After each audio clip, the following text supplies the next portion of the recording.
Hi, my name's Teddy Gentry.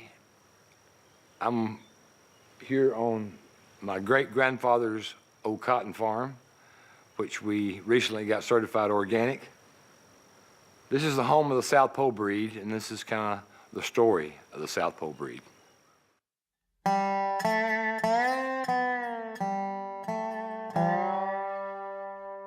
The fertility of the South Pole cattle has been terribly impressive. We breed in July and August, which is the hottest time of the year here. We're in southern Missouri and it gets blazing hot, but we want true spring calves, so we turn our bulls out in July, and for 45 days they're out here working their little tails off. Those bulls don't ever stop. They go all day long in the heat. We've turned yearling bulls out and had them actually gain both condition and size throughout the entire breeding season and get their 20 or so heifers bred, which to me is amazing. Any cattle that we've had prior to that have had a hard time even surviving through the breeding season in the summertime here, and the South Pole bulls thrive. It's very impressive. With our program, which is no supplementation, everything they can do on grass or hay, we saw a marked improvement with the South Pole sired females. Not only did we get a more uniform crop of calves, which really surprised us, but they were able to thrive in the heat. The fertility was second to none, and we all of a sudden started having a large number of heifers, up in the 90 percentile of heifers calving or breeding in the 45 days. What we find with the South Pole bulls and the South Pole genetics is, of course, one of the biggest things we were looking for was a polled animal, which we wanted. We wanted uniformity, but the main driving force in our herd is fertility. And these are very fertile animals. And they're fertile at a time of year when many breeds are in the pond. Bulls never quit during the breeding season. The cattle cycle well through the hottest time of the year, which is July and August. We turn our bulls in July 4th and leave them in for 45 days.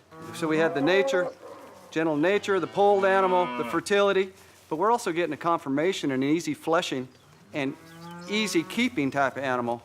We just keep breeding the South Poles, and now they're the only bull we're breeding to. And until we see any reason to change, we won't. They have accelerated what we've been trying to do for years by using South Pole bulls, have accelerated our breeding program to where now we have good cows to sell because we have so many heifers that come into the program as 3-year-olds. And it's changed our whole marketing. Instead of having to just sell cull cows or open females, we're selling good, well-bred cows at good prices because we're able to keep all these heifers to come into the herd. Something else I love about calving these is that in years past, I would have to spend a lot of time watching the heifers calve, and it would be a sort of a process of, is this one going to come out or do I have to worry about it? The South Poles are out before I even know they're calving, and it's very seldom that I even see one calve. And not only are they out and up, but they're running laps around their moms in a few minutes. It's amazing how fast they're up and going, and they're just very vigorous little calves. Judy and I have a farm plan we've had in place for probably 30 years, placing both our grazing system and our water systems and our cows so that if we're lucky enough to live to 80, we never plan to retire. I mean, nothing could be better than what we do for a living. Part of that now is the South Pole and their disposition. We know we can work these cattle. We can bring them up from anywhere on the farm in a short period of time. In fact, the hardest part about them is getting them to move away from you. All they want to do is come with you, including when you're working them in the facilities. It's just a joy to be around them. You know, I thought I knew what a bull had to be and had to be 1 ton and better, but those bulls didn't work. These animals are bred to reach puberty early. Often by the time we turn bulls in July 4th, these heifers will have been bulling twice, the ones that have already calved, and our yearlings will have been bulling 3 times. It almost seems like it was made for our farm.